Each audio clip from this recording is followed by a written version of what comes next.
Amém. Apocalipse 19 diz: depois destas coisas, ouvi no céu como que uma grande voz de uma grande multidão, que dizia: Aleluia, salvação e glória e honra e poder pertencem ao Senhor nosso Deus, porque verdadeiros e justos são os seus juízos, pois julgou a grande prostituta que havia corrompido a terra com a sua prostituição, e das mãos dela vingou o sangue dos seus servos. Aleluia, e outra vez disseram: Aleluia, e a fumaça dela sobe para todo sempre. E os 24 anciãos e os 4 animais prostraram-se e adoraram a Deus, assentado no trono, dizendo: Amém, Aleluia. Amém. Você pode sentar em nome de Jesus.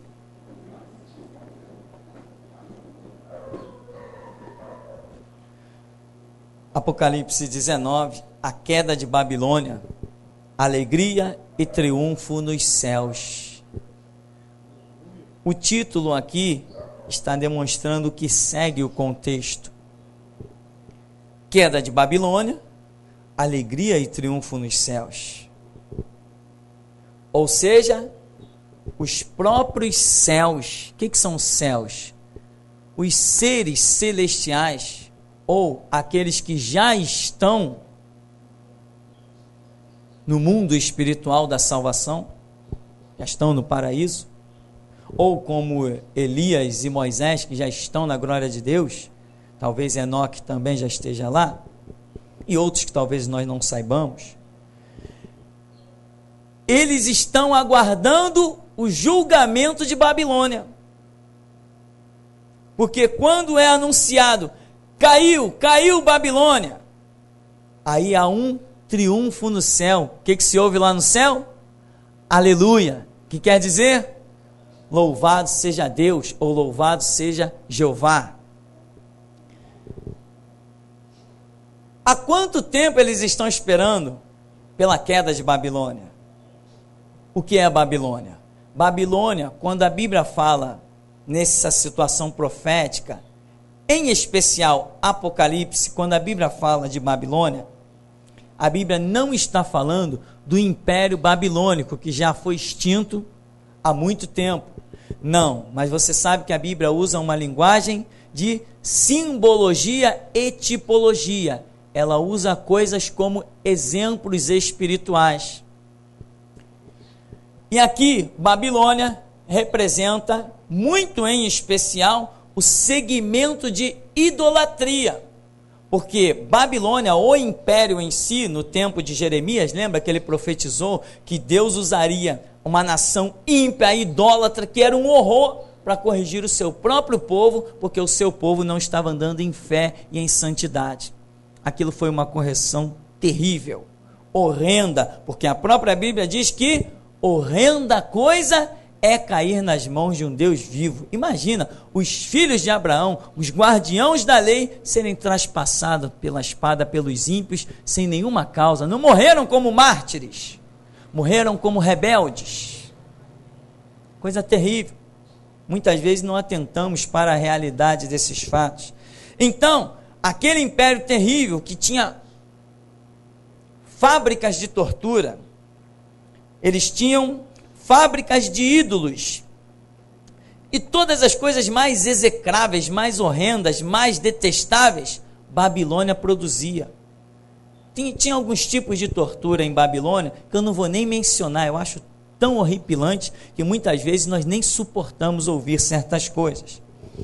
Deus está pegando o conceito espiritual de Babilônia, está trazendo como simbologia, hoje aplicado a quem?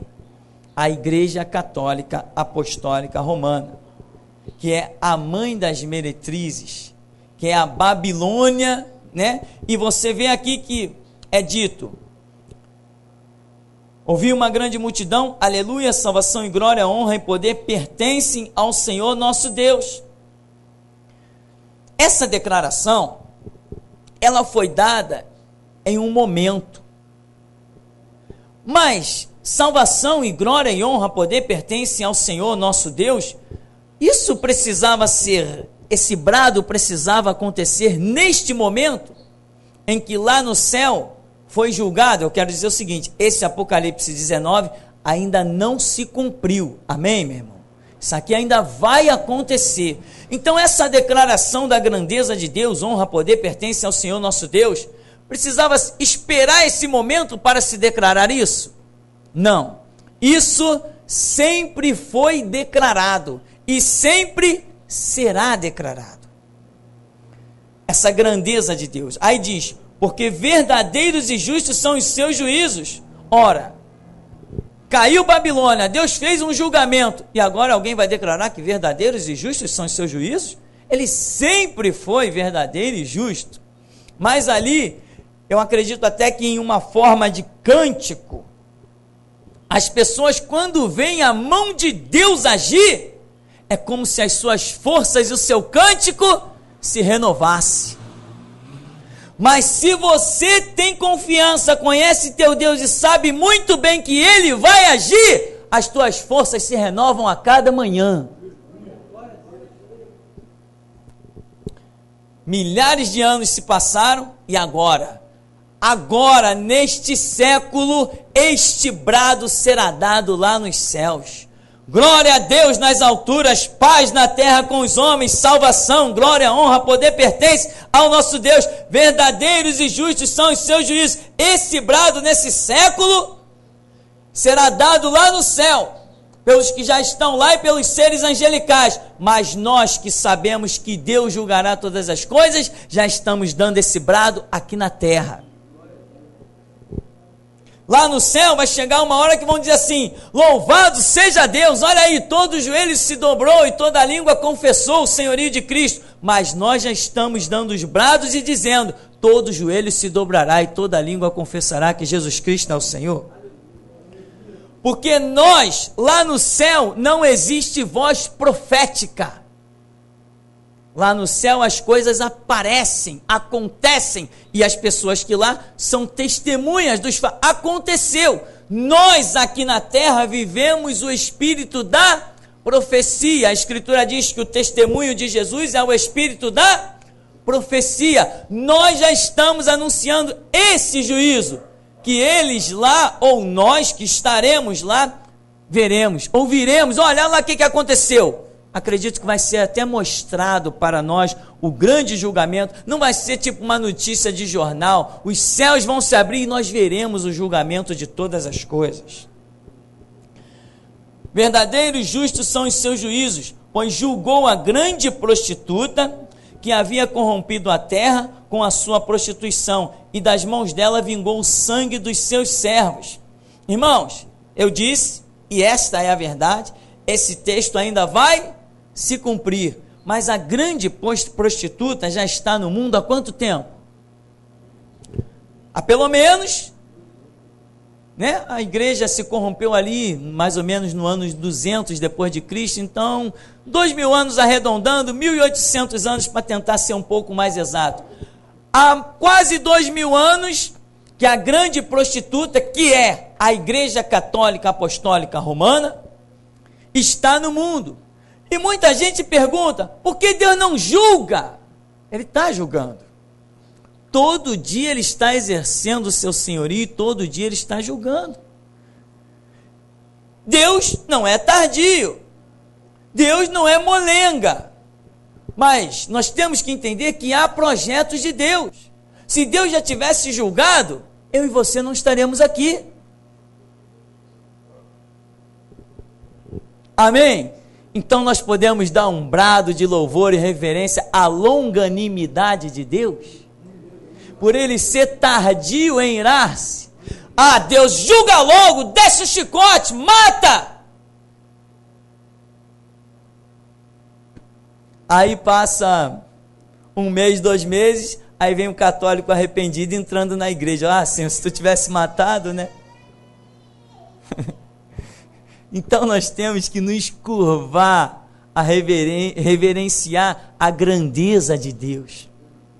A Bíblia diz que a obra de Deus ela é boa, ela é perfeita, ela é Deus é engrandecido, meu irmão, tanto nos que são salvos quanto nos que baixam ao inferno. Os que são salvos são aqueles que se enquadraram na palavra da bênção. Os que baixam ao inferno são aqueles que se enquadraram na palavra da maldição. Mas tanto a palavra de bênção quanto de maldição pertencem ao mesmo Deus. Então Deus é glorificado nos que vão ao céu, nos que vão ao inferno. Ele é glorificado em tudo. Ele é glorificado quando o diabo estava lá, ele era submisso. Ele foi glorificado quando o diabo se rebelou, porque provou o coração dos anjos, e um terço deles mostrou que não eram fiéis, eram falsos. Deus é glorificado em tudo.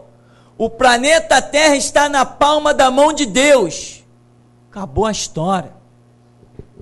Deixa o telhado cair, que eu verei a glória de Deus. Deixa a terra se abrir, porque eu vou ver a glória de Deus. Verdadeiros e justos são os seus juízos. Julgou a grande prostituta que havia corrompido a terra. Olha o que essa prostituta fez. Ela corrompeu o quê? Não foi uma província, não foi uma vila, não foi meia dúzia. Ela corrompeu a terra. Poxa, mas Deus deixou ela chegar ao ponto de corromper a terra? Por que quando Deus viu que ela estava ali prestes a dominar o mundo, por que Deus não botou logo um muro, não impediu, não matou, não exterminou?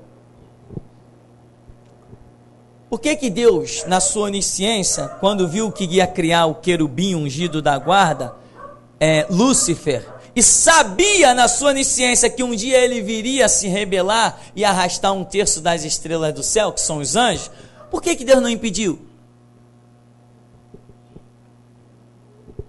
Uma coisa eu sei, que não adianta eu querer questionar Deus. Eu já aprendi que a grandeza dele é tremenda. Não adianta eu querer questionar. Ele criou, ele deixou chegar até a rebelião, ele deixou que um terço dos anjos fossem tragados pela traição de Lúcifer. Ele quis agir assim. Hoje, o diabo sobre a terra. Hoje, o diabo estar sobre a terra prova que eu estou me tornando digno de herdar a glória de Deus. Amém? Onde está o diabo? Ao derredor, rugindo como um leão, buscando a quem possa tragar. Todo dia ele investe contra mim e todo dia eu glorifico Jesus Cristo. Quando eu partir dessa terra, e que não demore muito, quando eu partir dessa terra, que eu ver os portões celestiais se abrirem, e ouvir: vinde bendito de meu Pai, irmão, não tenho dúvida, não vou questionar nada. Eu sei das lutas que passei aqui, das investidas das trevas e como eu me comportei. Então hoje, a rebelião de Lúcifer prova que eu sou servo de Jesus Cristo. Prova para você também. Você é servo de Deus? Como? Porque tudo vai bem. Quando tudo vai bem, nem os anjos se rebelaram. Estava tudo bem. Mas quando Lúcifer falou assim: aí, vou acessar aqui que eu tenho uma ideia para vocês. Acessou lá o programa dele lá no céu, passou a ideia a todos os anjos. Os seres que Deus criou, com todo o empenho, com todo o projeto, na verdade não eram fiéis a Deus. Hoje, a igreja, de um modo geral, enquanto vai tudo bem, vai tudo bem. Todo mundo é santo em tempo de paz. Todo mundo é santo com a geladeira cheia, com as contas em dia. Todo mundo é glória a Deus e aleluia.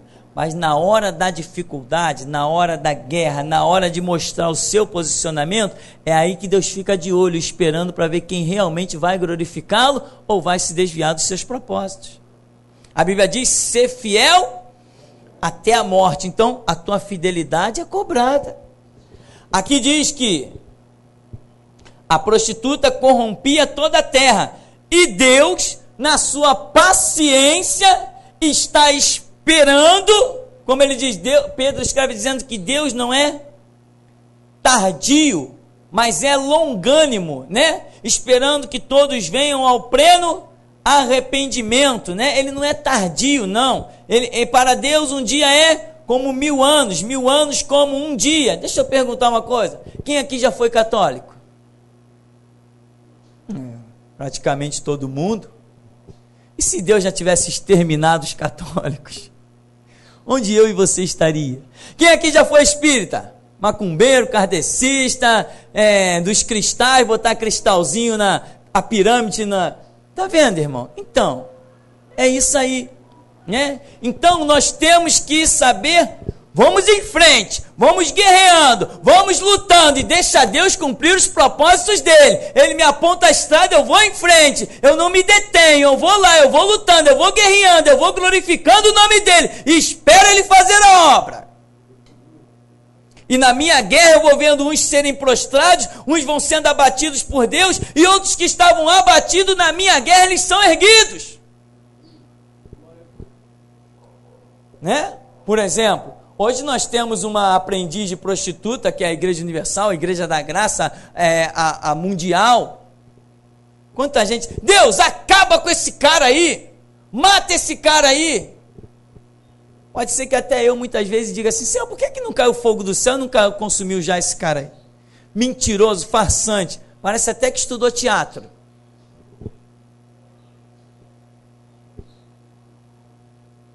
Se na terra só tiver santidade, o que nós vamos fazer aqui, irmão?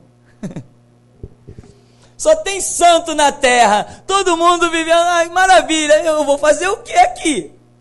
Qual o propósito do Evangelho? Jesus Cristo se manifestou para buscar e salvar o que se havia perdido. A Bíblia diz, conhecereis a verdade vos libertará. Se está todo mundo andando no caminho da luz, o Evangelho não cumpre o seu propósito. O Evangelho é a luz tem que resplandecer nas trevas. Se nós estamos aqui pregando o Evangelho, tem que ter trevas. Se existe uma armadura descrita em Efésios capítulo 6, é porque existe para nós uma guerra. Vamos guerrear, a vitória é nossa pelo sangue de Jesus. Mesmo que eu seja derrotado, ainda assim sou vencedor. Porque sou derrotado diante de olhos humanos, mas diante dos olhos de Deus eu estou sempre de pé. Quando Pedro foi crucificado de cabeça para baixo, ele foi derrotado ou foi vencedor? Quando Estevão foi apedrejado e morreu debaixo da chuva de pedras, ele foi derrotado ou ele foi vencedor? Quando Paulo foi decapitado por Nero, ele foi derrotado ou ele foi vencedor? Quando João Batista foi apresentado com uma cabecinha lá na bandeja, a cabeça dele na bandeja, ele foi derrotado ou ele foi vencedor? Quando João foi extraditado para a ilha de Patmos, ele foi como um derrotado ou ele foi como um vencedor?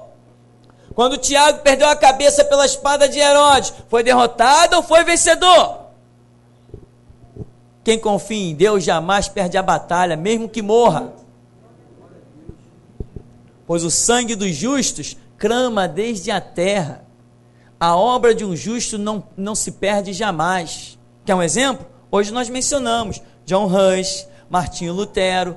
Dia a dia nós falamos de Elias, falamos de Jeremias, falamos de Eliseu, homens que já partiram desse mundo. Mas e a obra que eles realizaram? Não continua gerando vidas?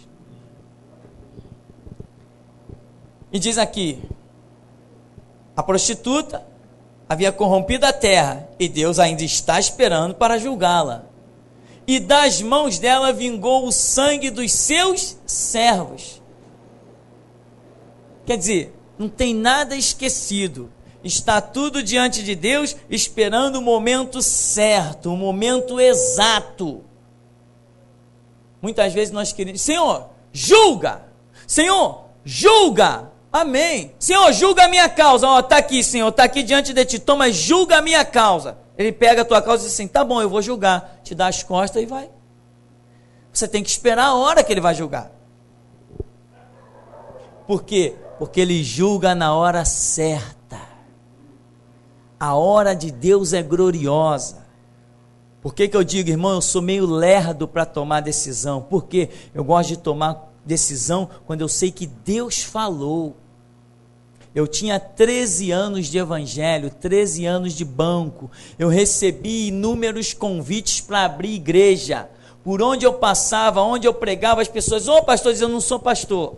Não, claro que tu é pastor. Eu falei, não sou. Não sou pastor nenhum. Não, mas você prega do jeito que você fala. Tem pastor que não prega como você prega. Você é pastor. Eu falei, não sou pastor. Mas por que você não é pastor? Porque Deus não disse que eu sou. Posso pregar, ressuscitar os mortos, mas Ele não disse que eu sou pastor. Deus não me chamou de pastor. Agora, quando Ele chamou, foi diferente. Depois de 13 anos, quando Ele disse, vai para a tua casa e funda a minha igreja, aí eu vim. Quando estávamos colocando a placa lá fora, não era nada disso aqui, estávamos colocando a placa lá fora em cima do muro, tinha gente na esquina zombando. Zomba agora. Zomba agora, que se não chegar cedo do trabalho, não tem nem onde estacionar seu carro. Vai ter que esperar o culto da igreja acabar. Zomba agora. Então, meu irmão, Deus julga todas as coisas na hora certa, e eu gosto de agir com Deus na hora certa, não na minha hora certa, na hora certa dele, e a hora certa dele pode parecer que para mim seja o momento mais errado, mas Deus está por acaso preocupado com vendavais ou tribulações? Deus está preocupado com relógios? Ele tem o tempo na palma da mão. Outra vez disseram, aleluia, e a fumaça dela sobe para todo o sempre. Sabe o que dá a ideia disso? É um julgamento terrível, pesado, porque a fumaça subir para todo sempre, não, a fumaça sobe e acabou, sumiu, sei lá, é o conceito que nós temos de uma fumaça, ela não fica para sempre, mas o julgamento de Deus será inesquecível. Por isso o triunfo é tremendo. Ele diz, João diz que ouviu uma voz, aleluia, salvação, glória, honra, poder pertence ao nosso Deus, justos e verdadeiros são os seus juízos, julgou a grande prostituta que havia corrompido a terra, e aqui diz, a sua condenação é como que uma lembrança eterna, pois a fumaça dela sobe para todo sempre. O que é a fumaça? Fumaça é consequência de fogo, fogo é símbolo de juízo. Deus condenou quem? A prostituta.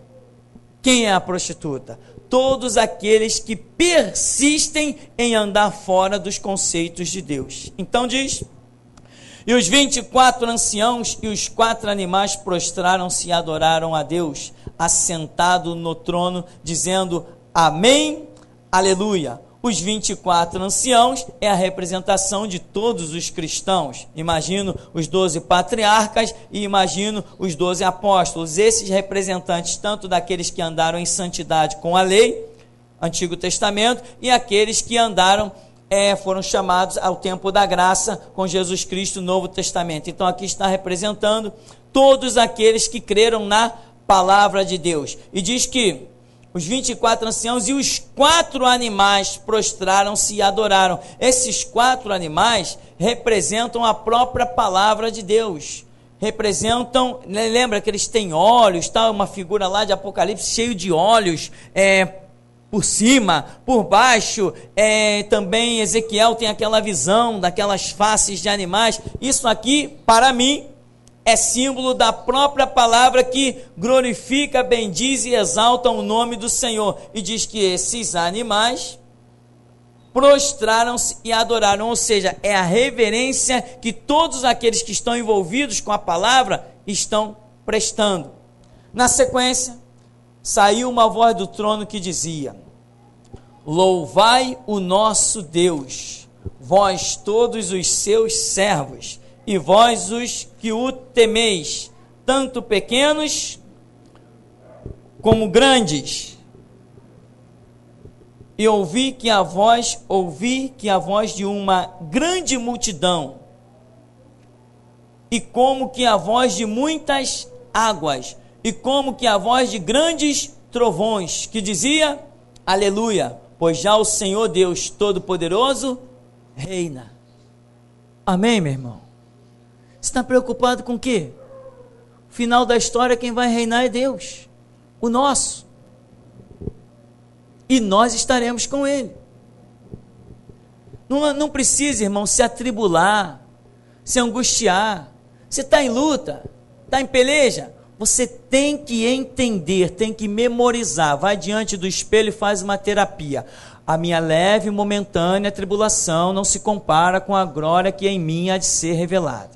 Aí vai lá na cozinha, bebe uma aguinha e volta para o espelho. A minha leve e momentânea tribulação não se compara com a glória que em mim há de ser revelada. Vai lá, toma um café e volta. A minha leve e momentânea tribulação não se compara com a glória que em mim há de ser revelada. Acabou! Não interessa o que fazem os homens, não interessa o que faz o diabo, não interessam as minhas lutas, não interessa o nível das minhas pelejas, não interessa as minhas aflições. O final é o meu Deus reinando e eu com Ele. Acabou. Meu irmão, isso é um conceito que te dá paz e triunfo.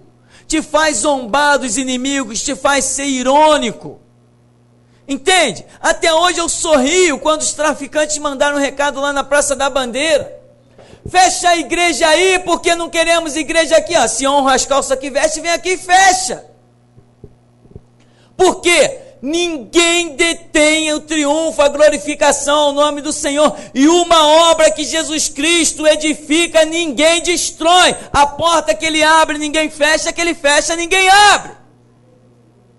Ele é Senhor absoluto, Ele é soberano. Então, meu irmão, não te atribule com nada, a tua vida está na palma da mão de Deus. Ele fala, as minhas ovelhas eu as tenho na palma da minha mão e ninguém as pode arrebatar. Acabou. Você anda com Deus, tem consciência que anda com Deus. Você pode olhar para a sua vida e dizer, eu estou limpo diante do meu Deus. Se você está limpo diante do teu Deus, meu irmão, te prepara para estar no meio dessa grande multidão dizendo, aleluia, louvado seja Deus. Esse é o final da tua história, já está escrito.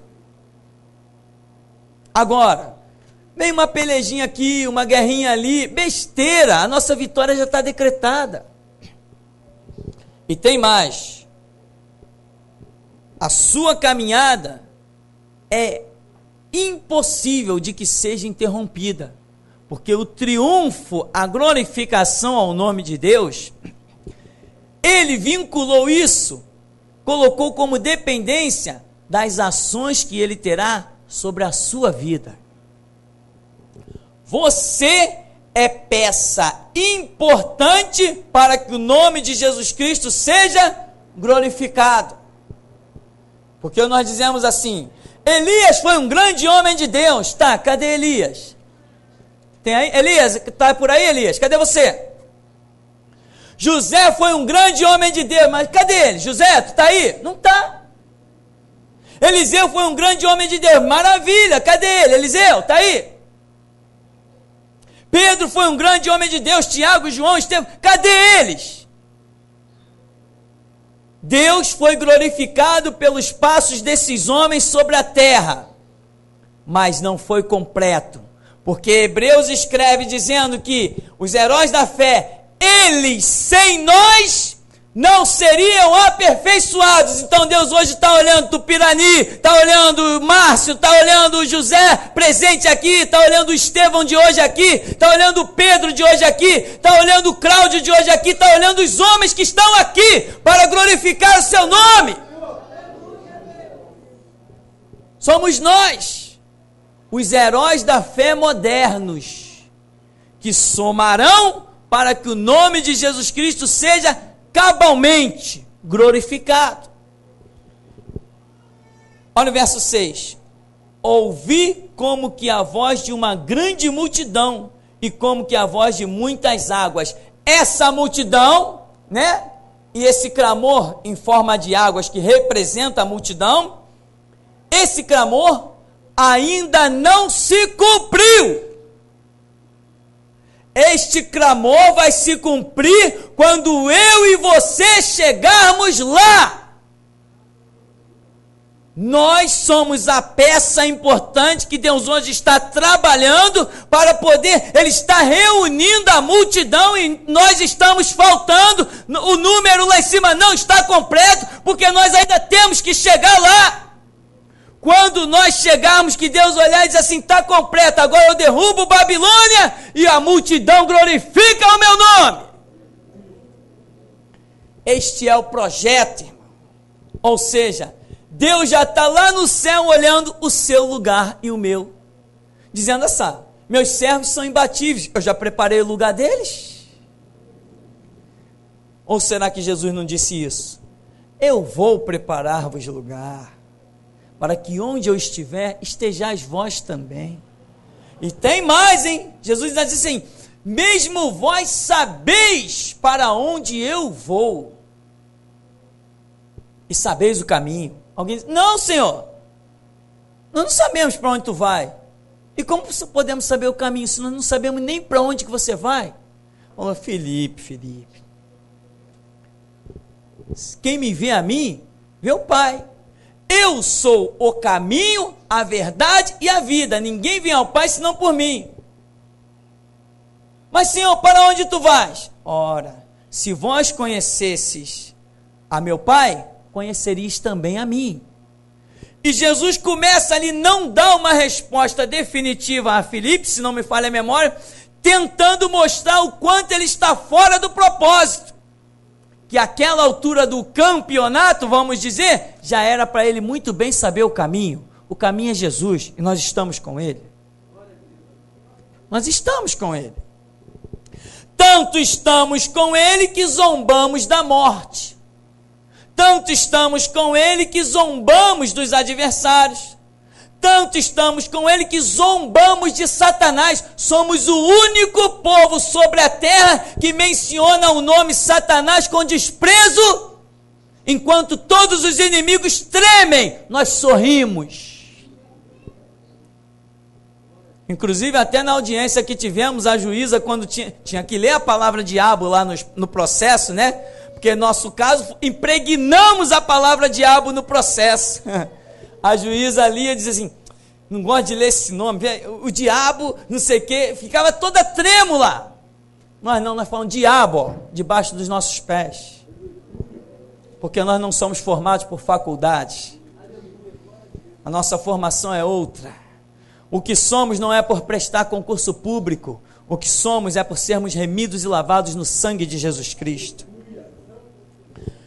Aí diz ainda: regozijemo-nos e alegremos-nos e demos-lhe glória, porque vindas são as bodas do Cordeiro, e já sua esposa se aprontou. Então, o que nós estamos vendo que está acontecendo? Por que eu te falei que esse momento está esperando que nós cheguemos lá? Porque este é o momento do arrebatamento, é o momento das bodas do Cordeiro. Então, ele não se cumpre enquanto, naquele dado momento, todos os crentes que forem achados fiéis sejam retirados da terra. Então, certamente, neste momento, eu e você estaremos lá. Não há dúvida. Não há dúvida, porque regozijemo-nos e alegremos, demos-lhe glória, porque vindas são as bodas do Cordeiro, e já a sua esposa se aprontou. Mas Mateus 25 está dizendo que é o quê? Parábola das 10 virgens. Virgem significa união ainda não consumada, mas aqui já está dizendo a sua esposa. Já foi consumado a união. Foi-lhe dado que se vestisse de linho fino, puro e resplandecente, porque o linho fino são as justiças dos santos. E disse-me: escreve, bem-aventurados aqueles que são chamados à ceia das bodas do Cordeiro. E disse-me: estas são as verdadeiras palavras de Deus. E eu lancei-me a seus pés para o adorar. Mas ele disse-me: olha, não faças tal, sou teu conservo e de teus irmãos, que têm o testemunho de Jesus. Adora a Deus, porque o testemunho de Jesus é o espírito da profecia. Sabia que você é um profeta? Você tem vivido Cristo, falado Cristo, testemunhado Cristo? Deus está te olhando como um profeta, e a Bíblia diz que Deus não fará nada sem primeiro revelar aos seus servos, aos profetas. Por isso busca que você vai receber. E aqui diz assim: quando João se depara com aquela coisa tão tremenda, ele recebe um impacto, tem um anjo mostrando aquilo para ele, e ele chega ao ponto de se curvar diante do anjo. O anjo diz: epa, alto lá, a mim não, só a um digno de honra, glória, louvor e adoração. Adora a Deus, a mim não, longe de mim tal coisa. O contrário de muitos líderes que tem por aí, né? Contrário de muitos líderes. E ele diz assim: eu sou conservo teu e dos teus irmãos. Ou seja, da mesma maneira que vocês servem a Deus, eu também sirvo. Isto que significa a palavra conservo. O anjo não está dizendo: eu sou servo teu e dos teus irmãos. Está dizendo: eu sou conservo. Ou seja, eu sou igualmente servo de Deus como vocês são. Amém, meu irmão? Ou seja, nós estamos aqui louvando, tem anjos louvando conosco. Quando nós estamos orando por cura, tem anjos trabalhando por cura. Nós estamos orando por libertação, tem anjos trabalhando na libertação. São ministradores a respeito dos que hão de herdar a vida eterna. Eu imagino assim, Deus diz assim: ih, Deus, olha lá, ó, vai começar aquela congregação lá, vai louvar o seu nome, posso ir para lá? Aí Jesus diz assim: pode ir. Aí ele vem. Uma vez Deus deu uma visão aqui nesse ministério, meu irmão, as coisas são tão tremendas, às vezes eu não sei se eu falo, se eu não falo, não importa não, mas também às vezes as coisas somem da minha memória, quando elas chegam eu digo assim: é para contar. Uma vez Deus mostrou nesse ministério, eu subi com uma mensagem muito intrigante, uma mensagem, uma coisa subiu no meu espírito, eu ia pregar, lá embaixo ainda, e a mensagem era meio terrível, e daqui a pouco entra um anjo, como de costume, descia aquelas escadas, ia lá, tinha uma cadeira de ferro, na frente, nós tínhamos só a cadeira de ferro, na frente, e tínhamos como púlpito uma mesinha, onde nós botávamos a Bíblia. E quando eu estou ali, que ia começar a pregar, aí lá vem o anjo, descendo as escadinhas, foi lá, sentou naquela cadeira, e ficou igualzinho uma pessoa que fica esperando para ouvir a pregação. Aí o Espírito Santo dizia assim: está vendo aquele anjo? Ele veio para ouvir a pregação. Falei: ué, como? Como? Como é que pode uma coisa dessa? O anjo veio ouvir a pregação? E aqui, o anjo conversa com João e diz assim: eu sou conservo teu e dos teus irmãos. Eu sirvo a Deus igualmente vocês. Muitas vezes, nós precisamos pregar e falar coisas fortes. Sabe o que acontece? Os anjos encostam ao nosso lado, abrem as asas sobre nós. E ali debaixo daquelas asas existe uma unção, uma presença, e aquilo nos capacita a falar coisas que naturalmente nós não ousaríamos abrir a boca. Eles são conservos, eles servem a Deus como nós servimos. Eles, da maneira deles, no mundo, vamos dizer, espiritual que eles vivem, da maneira como eles são, e nós da nossa maneira. Mas, naquela grande multidão, estarão os anjos e estarão seres resgatados das trevas que somos nós, dizendo: aleluia, salvação ao nosso Deus, porque já o nosso Deus Todo-Poderoso reina. Amém, meu irmão? Então, querido, a queda de Babilônia, alegria e triunfo nos céus. E tem aqui um versículo que eu acho muito lindo, forte. Não sei o que ele fala para você, mas ele fala a mim. O verso 2 diz: porque verdadeiros e justos são os seus juízos. Verdadeiros e justos são os seus juízos. Irmão, você está sendo injustiçado? Sorria, exulta, canta. Pode triunfar, pode dar glória a Deus. Estão te pisando, te humilhando. Aqui já está dizendo que os juízos deles são justos e verdadeiros. Ele vai julgar a tua causa. Você não ficou esquecido. Está na dificuldade, está na luta, mas está sendo fiel. Espera, porque ele diz: foste fiel no pouco, sobre o muito te colocarei. Meu irmão, haja o que houver, venha o que vier, você tem que sempre fazer a sua terapia diante do espelho, olhar para você e dizer assim: eu sou um vencedor em Cristo Jesus. Nos 18 dias de prisão que nós tivemos lá naquele cárcere, meu irmão, eu dizia simplesmente isso: pode ser o que for, eu sei que ando com Deus e sei que no final o nome de Cristo vai ser glorificado. Nem que eu morfe nessa cadeia, ainda dizia assim, sabendo que não ia morfar lá. Eu dizia: nem que eu morra dentro desse presídio, as minhas mãos estão limpas diante do meu Deus e o nome dele vai ser glorificado. E é isso que interessa. Viver não é preciso, glorificar a Deus é preciso. Eu gosto muito desta expressão, sou apaixonado por ela, porque verdadeiros e justos são os seus juízos. Verdadeiros e justos são os seus juízos. Eu conheço os meus passos, eu conheço o meu Deus, portanto eu sei que eu sempre triunfarei. Porque os seus juízos são sempre verdadeiros e justos. Se os seus juízos são verdadeiros e justos, e ele é quem tem o martelo para dar a última martelada, a minha vitória já está garantida, porque eu sei em quem tenho crido, estou bem certo que ele é poderoso para guardar o meu tesouro até o dia final. Se levante quem quiser se levantar. Quantos mais se levantarem, mais eu ouvirei de quantos caíram. Não há Deus como nosso Deus. Você tem que entender que a sua vida é uma história já escrita diante de Deus.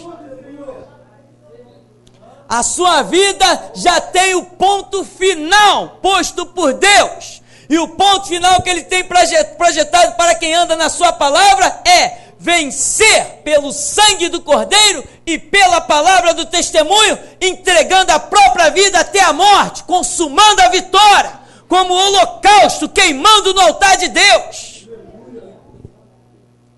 É assim que está escrito, é assim que será.